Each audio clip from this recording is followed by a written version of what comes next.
Hi, it's me again with Corel tips and tricks. Kind of a cool pattern. I think every time you make it, it's going to be different though, which is a kind of a good thing in a way.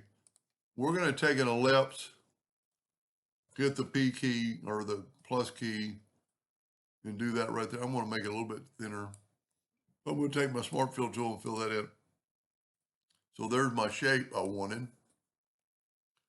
I'm going to left click, no fill, right click outline. I'm going to hit the plus key and move one over. I'm going to hit the plus key again and move it down, holding down the control button. And this is where it could be different every time.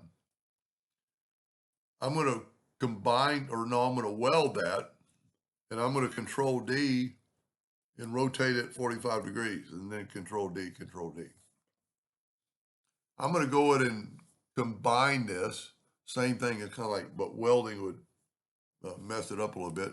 Now this we need to make like, let's make it 60% smaller. And let's control D and rotate it 45 or 90 degrees. And this actually we're going to weld, and we want that shape. Now I'm going to go right there. I'm drawing in hairline for a reason. Now if we grab both these, we're at 8.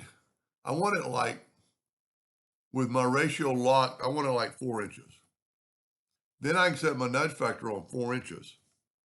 And I can control D or hit the plus key, and you notice what's happening. Now, we could do a lot with this and take stuff away, but I'm going to go control G to group it, control D to duplicate it, and grab that top node and put it right there and have it kind of snap to it.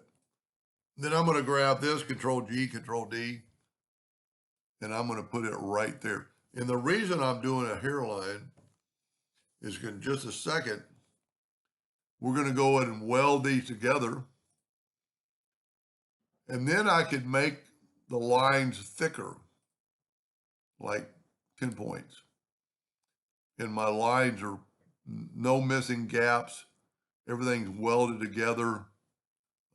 It's kind of a unique pattern that, you know, if you look, there's almost like a rounded octagon shape.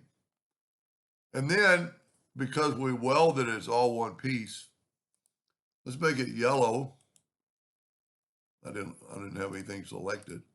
And we're going to trim off these parts.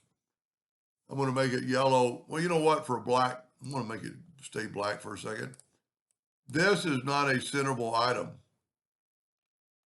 So I'm going to make sure I pick this one, and I'm going to take the Smart Fill tool, set on red. And then I'm going to take one down here that's red.